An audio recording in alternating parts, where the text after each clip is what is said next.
సంగారెడ్డి జిల్లా పటాన్చెరు నియోజకవర్గం ఇంద్రేశం మున్సిపాలిటీ పరిధిలో ఆర్కే1 నగర్ కాలనీలో శ్రీ హనుమాన్ జయంతి విజయోత్సవ వేడుకలు ఘనంగా నిర్వహించారు.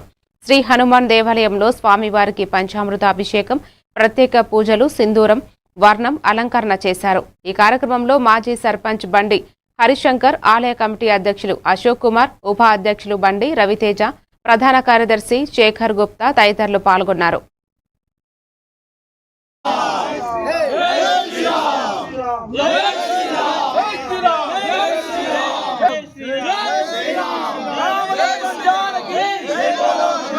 శోభాయాత్ర విజయవంతంగా 8వ సంవత్సరం పూర్తి చేసుకోవడం జరిగింది.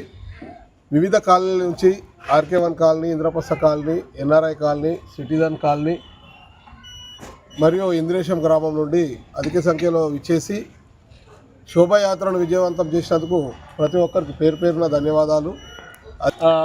అయోధ్య పోయిన తర్వాత విజయోత్సవాలు జరుగుతుంటే రాముడు అట్లాగే మన సీతమ్మ వారి జాడ కనుక్కోవడంలో కానీ, లక్ష్మణునికి సంజీవని తీసుకురావడంలో కానీ, ఆ వాలి సుగ్రీవుల యుద్ధంలో కానీ ఎప్పుడు శ్రీరాముని వెన్నంటే ఉన్నటువంటి ఆంజనేయునికి